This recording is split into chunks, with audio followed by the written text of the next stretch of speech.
And we are live. Good evening, folks. Welcome to another episode of TalkNL. This is where we talk about everything Newfoundland and Labrador. And we are pleased to have you here again for another episode this foggy Wednesday evening, or at least in most places in the province of Newfoundland and Labrador. It's a foggy evening. And I am pleased once again. My name is Rudy, by the way, in case you didn't know. But I am pleased once again to be joined by my trusty co-host, Mr. Graydon Pelley. Graydon, is it foggy where you are? Can you see a hand before you? Absolutely foggy where I am. In fact, I'm pretty sure the factory is around the vicinity where I am somewhere. It's a lot of fog. It's not safe driving a lot of times during the day. Yeah. But you know what? We're outside of that. We're doing okay. And it's that time of year. I mean, I was driving home this evening, and like I said, it's very, very foggy here as well. Very treacherous, but also, I mean, I'm seeing some washouts now on the sides of the roads, and there's some spring runoff and stuff. So we're definitely in the spring of the year. The snow. Yeah, I noticed someone from Deer Lake had posted yesterday that spring has arrived. They're noticing now that the riverbank along the river there, that every year they have some troubles with washouts there. It's starting to take away some of the riverbank again. So I'm sure they're keeping a quick eye on that one. Yeah, definitely. It's part of living, I guess, where we live, and it has its ups, it has its downs, but I mean, we'll get through it nevertheless. But Rudy, the thing is, we're still living in the best place in the world. We are. There you go. And interesting place as well, Graydon. And I mean, a lot has happened this week in the world of Newfoundland and Labrador politics, which is obviously our normal topic here. In case you're just tuning in and you've never tuned in before, we do like to talk about things from a political perspective, or things that are affecting Newfoundland and Labrador. But Graydon, I wanted to start off a little bit of a different, in a little bit of a different place this evening, just for a few moments, if our viewers will allow us, because we're going to get a little bit personal, I guess, and it's not something we normally do here. But you and I have had a bit of a tough week. For those of you watching, Graydon and I, since our last TalkNL, Graydon and I have experienced the loss of a good friend of ours, a gentleman that we both knew and loved, and we've known for a lot of years. His name is Lewis Mitchell, and I know most of you probably wouldn't know him. We called him Lou. But Lou was a good friend of ours, and a little while ago got the dreaded news, I guess, that he was amongst the thousands of others who was a victim of cancer. And let's just I wanted to bring this up because you and I were talking about this earlier, Graydon. This is Lou, and this is the epitome of Lou right here. He was a comical fellow. He always loved to laugh, and unfortunately, he succumbed to his illness this past Saturday. And Graydon, I know for you, I mean, it's been an especially tough week. You and Lou were very close over the years, and I mean, what's just some of the things that you remember? I mean, what? Well, the thing about it is, Lou was always what you see in that picture there. That was Lou, whether it was morning, noon, or night.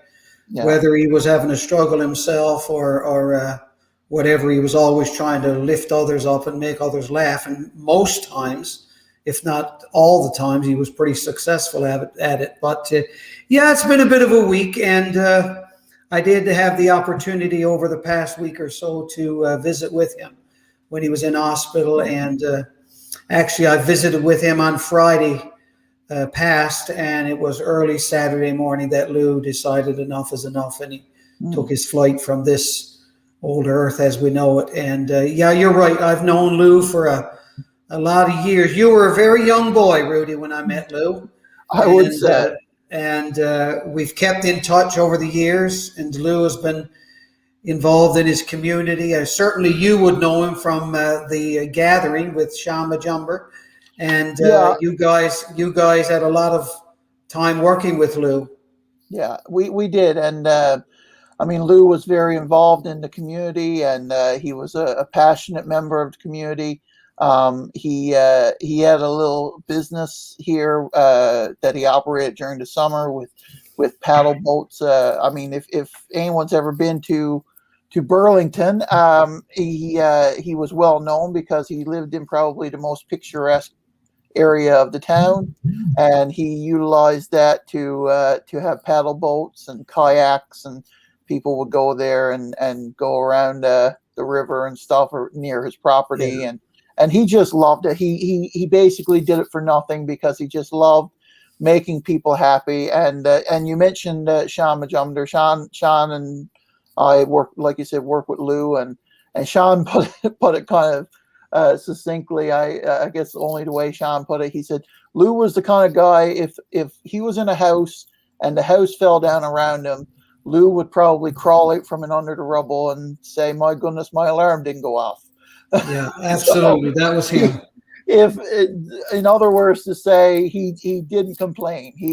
You know, he always looked at everything in stride, and he treated his illness even to his last days. I mean, he was trying to cheer people up and trying to make light of things just to keep people happy. And we're sad. I mean, he was a loving husband. He was a devoted father. He was a committed grandfather, and we're gonna miss him. So, Mr. Lou He's Mitchell, looking down now. He's looking down, saying, "Okay, boys, that's quite enough now. There you go. Overboard here. Yeah, there you go." So, Lou, and he'd say, "Graydon, give it up, you pup." You old pup, yeah. So, anyways, folks, it's this one's tonight. This one's for Lou, and wherever you are, Lou, we're thinking about you this evening.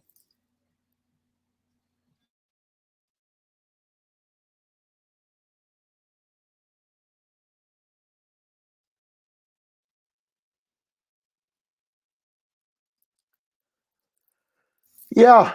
So, Graydon, I mean, it's been a crazy week in that way, in that regard, personally. But I mean, you know, it's also been a bit of a crazy week politically now as well. So life goes on, and that's definitely why what Lou would want us to do as well. But I think it's a bit crazy, some of the things that we've seen happen this week, and I mean, you know, it's hard to come up with a place to start, but I wanted to start off with this, and let's just go into this shocking headline. And again, I got to say, this journalist Patrick Butler, I don't know if he'll ever see this, or if he even knows we exist, Graydon. But I got to say, kudos to Patrick Butler. I think this is some of the best journalism that I've seen come out of this province now in a lot of years. Incredibly well done, well researched, and reputable. He's with Radio Canada for the CBC, which is a division of the CBC. It's actually the French version of CBC, and I find myself trying to brush up on my French just to read some of his tweets and stuff. But this headline is a bit shocking. Thousands improperly registered to vote by mail. NDP recount filings allege. So, I mean, Graydon, basically what this is Alison Coffin has challenged the results of the election in provincial court. And now she's saying, the NDP are saying that, you know, thousands of people were registered improperly to vote, and that could potentially have detrimental effects on the election. Absolutely. And of course, we know tomorrow is the swearing in of our premier, and tomorrow morning, I think it's 9 o'clock, the premier is getting sworn in, and probably 11 for the members of cabinet. And they're going to, of course, they're going to be electing a speaker pretty soon. And the interesting thing about this, Rudy, is I'm anxious to see if there's going to be a vacant position in the cabinet tomorrow, because John Abbott is not going to be a part of the swearing in. No, and obviously it's up in the air now for Mr. Abbott.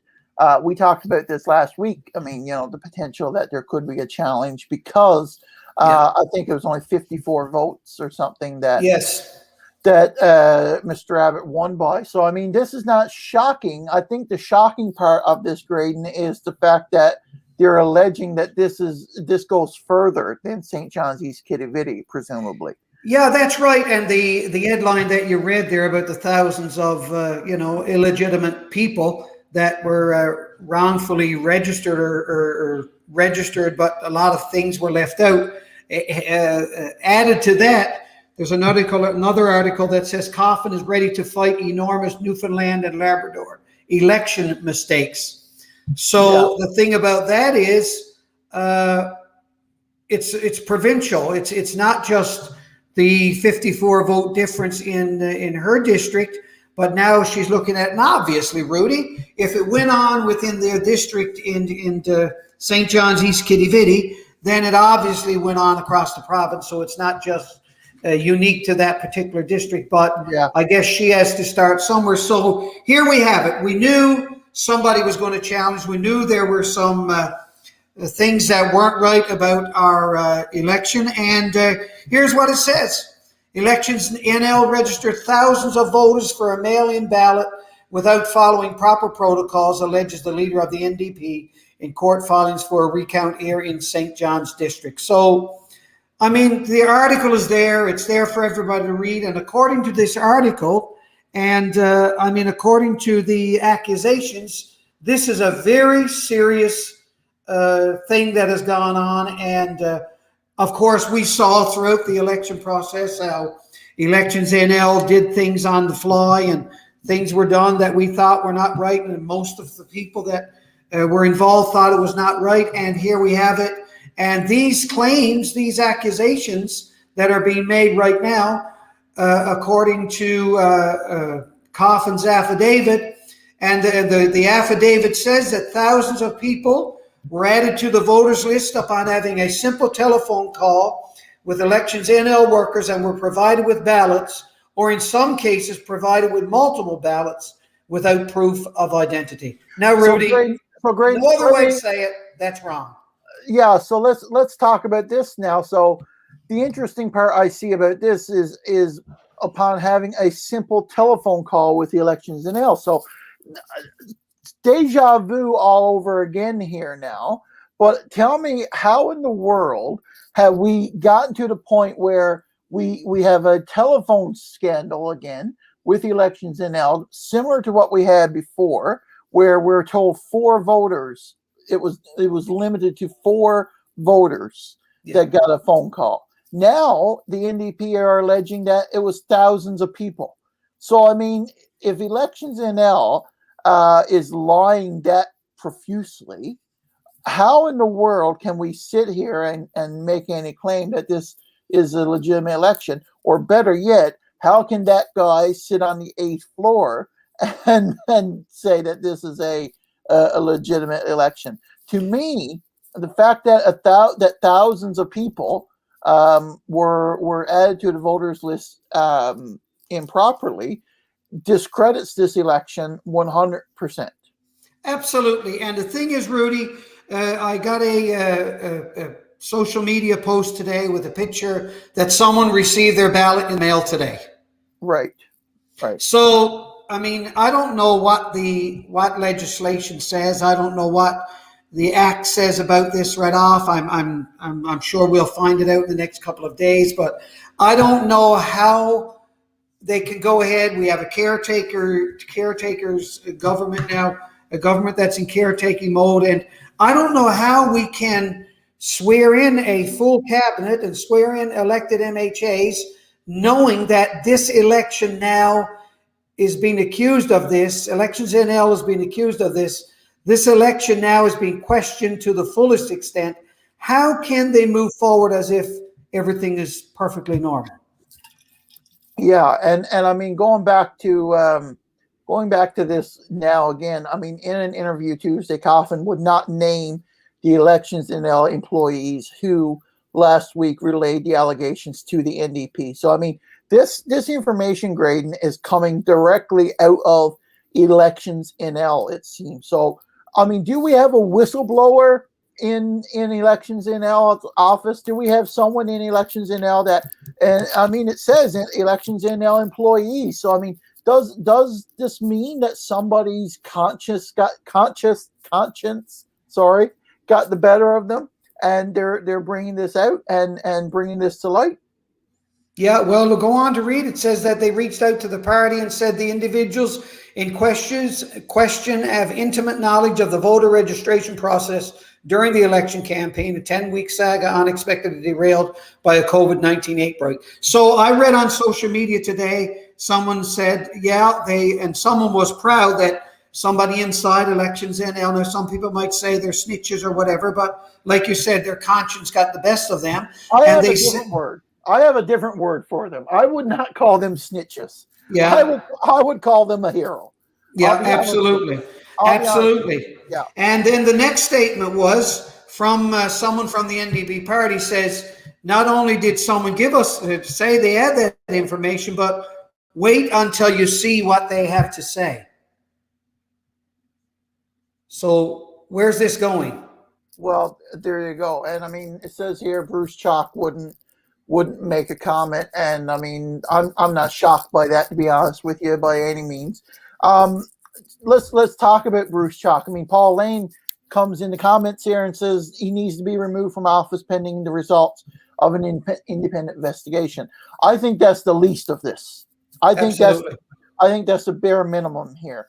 And I mean, if Andrew Fury goes forward and doesn't address this, and for some reason leaves Mr. Chalk in his position despite all these claims, before the courts now, then I have no other option but to suggest and say that it's obvious Bruce Chalk is in the bag with the Liberals here. Well, the thing about it is, Rudy, this goes beyond anyone coming out and saying Mr. Chalk should resign or the Premier should it's bigger than that now. These are accusations that are being made, that are being brought before the court. So it's bigger than that. It's bigger than someone saying we're not happy with what he's done. This contravenes anything in the Elections Act. This contravenes any election legislation, anything. So this is big. This is really pointing us to the fact now that this election was not done properly. It was not carried out properly by the person in charge. And if these are proven to be true and they're not allegations, they're actual facts, then somebody is answerable to the people of Newfoundland and Labrador, aren't they? Yes, and to me, that that's Bruce Chalk, but that's also all the parties, I think, are answerable because as we can see here, David Brazel, who's the interim leader for the PCs, they're not saying anything about this. They aren't committed. They still aren't committing to any sort of recount or court challenge or anything like that. So they say that it's going to be made closer to the deadline. So an application for a recount must be filed within 10 days after polling day, which, to be honest with you, Graydon, no one really still knows who it is. I guess it was last Saturday. Well, I would hope so. I mean, that would be to me, that would be, if they come back and say it was before that, then again, they're trying to cover their own rear ends and trying to make a wrong right in their own eyes. So it has to be. I can't see it not being Saturday when the results were announced. Right. So it's interesting too. Now, I mean, let's call a spade here, but it's also interesting that the whistleblower, and that's what we'll call it, the anonymous person that works for Elections NL. It's interesting that they went to the NDP and didn't go to the Progressive Conservatives and the Liberals as well. Yeah, it is interesting, but I guess the fact that it's in a district that an official recount has been requested, I would imagine they would start there because, like I said, no doubt this includes voters from right across the province, but they're focusing in on this district because this is the one district that's having an official recount and the process is putting questions. Yeah. However, I do think that did the accusations or the information come to the NDP before they issued a recount? Would be my question. I mean, well, there's a lot that's of a things, question, but that's neither here nor there. Well, yeah, there's a lot of things that we don't know, Graydon, at this point, and a lot of things from elections NL that we don't know. That I'm really getting perturbed by, because I think it's stuff that we absolutely have a right to know. Number one, how many ballots were sent out, how many were returned, how many arrived after the deadline. I mean, it's one of those things that we have no idea of the true numbers here outside of well, this is how many people voted in each district. This is how many people how many people voted for each candidate. This is who won, basically. So, I mean, we have no idea how many people requested a ballot and didn't get one. We have no idea how many people didn't try to request a ballot but didn't get one, or wasn't able to request one. We have no idea how many ballots were sent out and how many were returned. I mean, these are all questions that we need answers to. Right. So, Rudy, in the meantime, let's look at this now from a realistic perspective too, okay? So we've got all these accusations. We knew these questions were coming. I mean, this is not a surprise to anybody that's been following the election and has been following politics in Newfoundland and Labrador. So now we've got a province to run. We've got a province that's in dire need of some real leadership. And the thing about it is we have a government now that's been elected with a small majority, and we've got the swearing-in ceremonies coming tomorrow. So now, what do we say? What do we do? Do we say it's not right for this government to be moving forward as if everything is normal and everything is laid out perfectly fine? Or do we say, well, we need to halt this? But in doing so, we have a province that needs time is of the essence for Newfoundland and Labrador right now. Things got to be done. Plans got to be made. We got to figure out how Newfoundland and Labrador is going to get out of the mess that they're currently in. So, I mean, it's quite a situation to be in. But for me right now, the province of Newfoundland and Labrador is the most important thing. So what do we do? Do this government continue on as the majority government and swear in all the cabinet, swear in all the MHAs that are elected during this crazy fiasco of an election? And what happens if down the road, in a few weeks from now, that these allegations are proven true and someone comes out and says, a judge or somebody comes out and says, well, these many thousands of voters were not legitimately sworn in or not proven, the evidence was not given to prove they are who they are over the telephone. So what happens there? What do we do? Yeah, and I mean, I want to bring forward this this tweet as well, because this is an interesting point here from Lyle Skinner. So Lyle is a constitutional expert, I guess. I'm not sure exactly. I apologize, Lyle. I don't know your exact title. He's a constitutional lawyer. Sorry, yes, he's a constitutional lawyer specializing in parliamentary and emergency management law. So he says here, over the article, he says a recount does not address allegations related to improperly registered voters.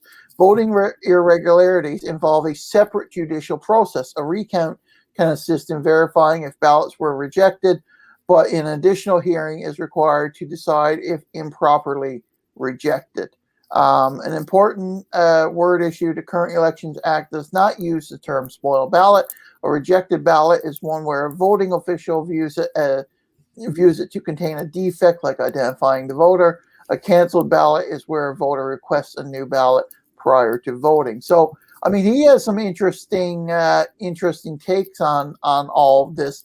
My question now is whether or not Alison Coffin has gone about this the right way. I mean, she's trying to raise the issue, obviously, that, I mean, these people were irregularly registered and whatnot. And I think, according to Lyle here, she's going about this totally the wrong way, because she's asking for a recount. So the most that the judge that will be able to do in this case is perhaps say, well, that vote was rejected, but it should have counted. And to do that, in order to win her case here, she's going to need 53, rejected ballots here that are going to switch her way. And obviously, I mean, we've heard it before. That's very unlikely to happen. But Rudy, in that district where she is getting the recount on now, they will look at all the cast ballots again, right? Right. So yes. what also I guess she'll be looking at is how many of these people called and registered but didn't give proof of registration and didn't give the proper identification, even within her own district. So if you've got hundreds within that district, then that's hundreds of votes that should not count. But again, my understanding, based on what Lyle is saying there, is that the judge in this case of Miss Coffin, of the case she's filed here, the judge will not have the authority or the scope to look at that. And I mean, I'm far from a constitutional lawyer, Graydon, but I mean, based on my cursive reading of this, is the only thing the judge, he or she, will be able to do in the recount vote is to deal with the quote-unquote rejected ballots and to see whether or not those ballots should have counted and if the result will change.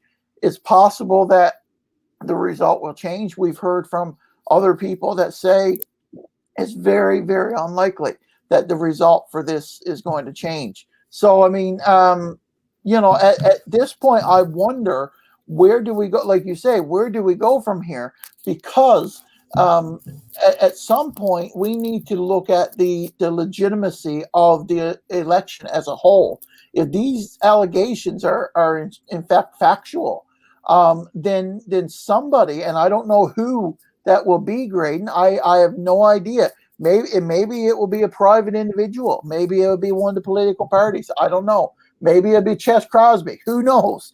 But somebody needs to bring a case to some sort of judicial system that says that this was an absolute, outright, 100% illegitimate election because of all of these irregularities. And what we're seeing now from Alison Coffin, this is not it. This is not what we need. We need somebody that's going to come forward and say, we're going to challenge this election as a whole because we have these proof. We have this proof that says these people were not supposed to be added to the voters list. They did it over the phone. They violated the Elections Act and X, Y, Z, all these reasons why this is not a legitimate election. Whether or not that's going to happen, I don't know. And I do know, like you say, and going back to what you said earlier, I do know that in the meantime, there's going to be some people on the 8th floor and up in Confederation Building who are going to enjoy their quote-unquote majority government, and they're going to dance around the place like they own it, and they're going to say, yes, we're finally in power, and we're going to do whatever we want, and everything else can just go where. So it's very disconcerting, Graydon. For me, I'm very, very worried about it because this is a slap in the face of democracy, and until someone steps up and says we're going to do it, then I don't know. I guess we're just stuck with what we got.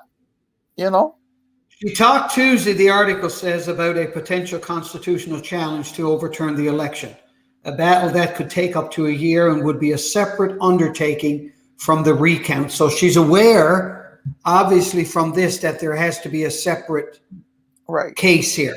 All right. And I mean, the thing is, and the next couple of paragraphs down, it says the recount will give us a sense of what happened to some of the ballots and why they were rejected. And from there, we can determine was there even more problems with this election. It's about the numbers, but it's also about, let's find out what is going on here, and maybe we can decide whether we want to challenge this even further. Look, like, does this warrant a constitutional challenge? Paul Lane said, and I thought it was here, he said, the House of Assembly must initiate an independent investigation. This needs to happen regardless of what court actions may or may not take place. So what he's saying is that the government needs to initiate an independent review. Now, governments and independent reviews in the same sentence is a little bit of a contradiction as far as I'm concerned. It's almost, I suppose, an oxymoron, isn't it? Yeah, and I mean, that's the thing, and I mean that's great coming from Paul Lane, who happens to be an independent member. But I mean, everyone in this Graydon has a dog in the fight. That's the worst part about this. That's what bothers me, and I mean, it goes back to what I've been saying and what we've been saying about democratic reform. If you've got a horse in the race, if you've got a dog in the fight, then obviously, I mean, you're going to be biased in this. So why in the world? And we talked about this during before the election. I mean, while we were waiting for the results and whatnot, when the NDP and the PCs, Chess Crosby at the time, weren't making any commitment to challenging the result. They were going to wait to see if they won. So I mean, why would the PCs challenge the result in Conception Bay, East Bell Island, and say that thousands of people were registered irregularly, when all of a sudden they've got their MHA elected there, who happens to be their interim leader? So I mean, they're not going to come out and shoot themselves in the foot here, and that's what's wrong with this whole process. I mean, Terry Payne said this. He said oversight really needs to be placed. Oh no, I'm sorry, that's the wrong one. He says the process is beyond accountability. It's at the point where massive political reforms are needed, and I agree. That's Absolutely. Obviously that's where we're at. I mean, we need to have massive political reforms in this province. We need to have people that are going to step up. And I mean, Paul, I hate to have the conversation here. Obviously, yes, it's not the government, it's the House of Assembly. But again, everybody in the House of Assembly has a horse in the fight. We're asking the people now that just won, okay? We're asking the people that just won their seat, some of them by not a lot of votes, to come forward and challenge the results. So I mean, that's likely that that's not going to end well. Okay, I'm sorry. And the thing about it is, Rudy, the opposition parties are between a rock and a hard place, because no Liberal member is going to come forward and challenge this, because we have not heard one Liberal candidate stand up and say they were concerned about the process of this election. They've been silent. They have been not allowed to say anything, and they have not said anything. Whether they believe it's there or not, there has not been one word. And now when an opposition member stands up and says, we're going to challenge this, they're going to be looked upon negatively by the public, because challenging this election means we think we need a redo. Challenging it means we think that we've got to do it over again. And right now in Newfoundland and Labrador, people don't have the appetite. Look at our turnout for this election alone. Yeah. I mean, we elected a majority government with 23.16% of the eligible voters. So what kind of stomach do you think people have now towards politics in Newfoundland and Labrador? So anybody that challenges it right now is going to have to be strong. They're going to have to be totally evidence-based. They've got to have solid evidence that this has happened. And the only way we're going to get that is through somebody who's on the inside of Elections NL and who's willing to say, look, I witnessed it.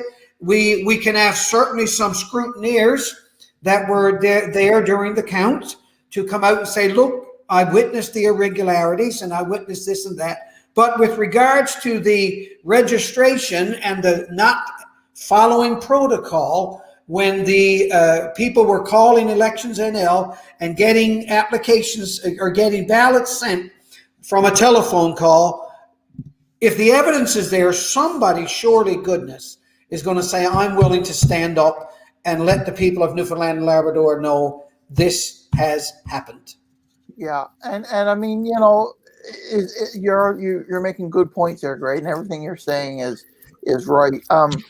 The PCs, like I said, they haven't spoken up about this. They haven't said anything, and I mean, it's worthwhile to say that, to my knowledge, no sitting MHA, current, new, otherwise, good, bad, or indifferent, no one that got elected in the most recent election has spoken out publicly and said this is a farce. Nobody that got elected in the last general election has come out and done an interview with the Telegram or CBC or NTV or VOCM or anybody. No one's been on open line, to my knowledge. I stand corrected. But nobody has come out and said that this election was a sham, that this election was not legitimate, and that we should definitely not be utilizing the results of this election. And so I think personally that if somebody is going to challenge this, then it needs to be someone who won, because anybody who lost is just going to look like a spoiled loser. Alison Coffin, obviously she's going to challenge it. She lost, right? But if somebody that won comes out and was willing to step up and speak up and say, hey, listen, I won, but I don't think I won legitimately. I won, but I don't think that I participated in a fair and equitable election. Good challenge to put out there, Rudy. Go for it. Well, I do challenge it. And Paul Lane is in the comments right now. Mr. Lane, I challenge you. You're saying it here on TalkNL, but I challenge you to say in an even more public forum. Call your friends at CBC. Call Open Line tomorrow morning. Call whoever you've got to call. Do your press tour and say that this is a farce. If that's what you believe, you as a sitting MHA now, you won this election. Challenge it. Challenge this election and publicly state the fact that this was not a fair election. And if there's evidence out there, call for that evidence to be made public through Elections NL or through whistleblowers or whatever. No, sir. I say to you again, and I hate to be having this conversation. I wish we should have invited you on, but I mean, send them the link. Don't wait until the election is over. Let's do it now, right? So Graydon, I mean, that's where we're at, right? Yeah, absolutely. And the thing about it is, I mean, people can look and people can say, well, you're talking about this, you're talking about that. Why don't you start a court challenge or whatever? But it's not as easy as that to just say we're going to challenge this election in court. I mean, there's a lot of things, a process that you got to go through. But I believe that, my hat is off to her, that Alison Coffin has started the process. I think she's raising the alarm bells, and good on her. And I mean, I wish her all the luck in the world. Not necessarily, just for her seat, Graydon. I mean, that's neither here nor there. But we have a much bigger issue here that we need to discuss. I mean, Yeah, absolutely. And the thing about it is, we got to. It's going to take time. It's going to take a bit of time. It's going to certainly let the people of Newfoundland know that Newfoundland and Labrador, know that people are concerned about this and people are willing to talk about it. And that's the thing. The more we talk about it, I think the better it is that we're going to see something happen. But Paul brought up another point back a little while ago when he talked about not government, the House of Assembly. So. Maybe, who knows? I mean, I would like to think so, that maybe the House of Assembly will start this process. Well, I mean, someone can raise a private member's motion or bring the issue up, but at the end of the day, Green, we still have what's supposedly a majority government, even with Mr. Abbott not in the House Let's of talk Assembly. about that for a minute, Rudy. Yeah, Go yeah. ahead. Well, I mean, so right now, I mean, Mr. Abbott is not going to be in the House of Assembly, so I mean that's obvious. Pending the results of the court challenge, Well, Rudy, we go back to an election before when Premier Ball left a cabinet position free, opening for Mr. Liddle when the recount was done in Labrador. And we know that the NDP won that seat. So it'll be interesting tomorrow. I guess it's a telltale if there's going to be a place left vacant or if there's going to be somebody take on an extra portfolio until the recount is done. What do you think? Yeah, it's hard to say. I mean, it's no big secret. I mean, Mr. Abbott was the opponent to Mr. Fury when Premier Fury when he ran for the leadership of the Liberals. I don't think there's any love lost there, Graydon. To be honest with you, I think there was a lot said. I mean, during the leadership campaign, I think it's pretty obvious that John Abbott and Andrew Fury have some differing opinions on things. So, I mean, it's going to be interesting, like you said, to see whether or not he's going to leave a spot open. I personally don't think he will. I think this is a case of where we're going to see Mr. Fury take on a cabinet of his choosing, and I don't think Mr.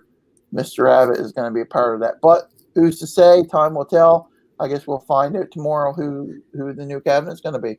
Yeah, and again, you go to social media, you read some of the things, and some people that follow social media closely. I was listening today or reading today that someone made the suggestion that this is a good.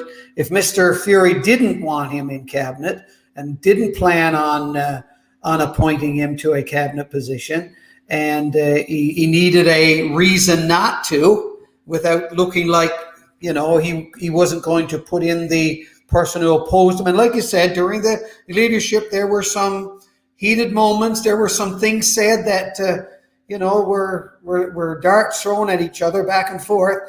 And this is let's face it, this is the perfect opportunity for Premier Fury not to include him, without looking suspicious. Yeah, I think this is a blessing in disguise for Premier Fury. To be honest with you, I think he's going to look at this as an opportunity and say, "Well, I've dodged a bullet," right? Yeah. And Paul makes another good point about this. All cabinet re-elected. If a new person gets in, someone goes out, and that won't go over well with. It's going to be an interesting time because I think about the guy John Hogan that defeated the PC leader in Windsor Lake. Yeah. I mean, people are suspecting that he's going to be in cabinet. Well, and this is the thing. I mean, it's going to be interesting, and I wonder. I mean, he can always. The premier has the prerogative to choose however many people he wants in cabinet. To be honest with you, Graydon, I mean, there's really no rules to say you can only have this many people. The reality is, I mean, he could create a office, the minister of not wearing socks if he wants to. Like that's up to him. I'm sure that there's going to be a lot of opportunities. I mean, he could have a minister of justice and a separate attorney general. He could have a new portfolio. Well, that's what he got now. Right. So, I mean,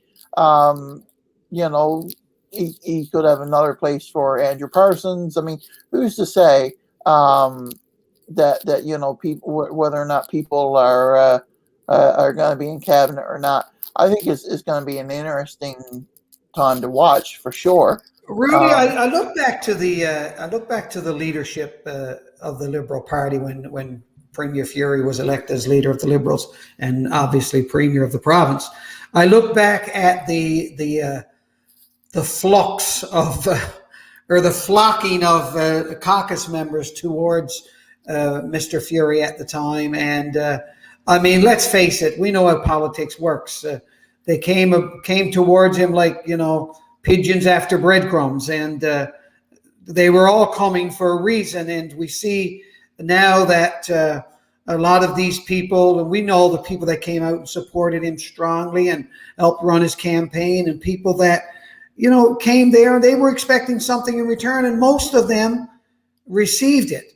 And right now we're going to see again that, and personally for me, I don't see very much change, if any, in the cabinet. There may be one or two, but like I said, there's certainly going to be, there has to be, I suppose, some new blood put in there. But the PCs today called for the Premier to have gender equity, gender equality in the cabinet this time. What do you think?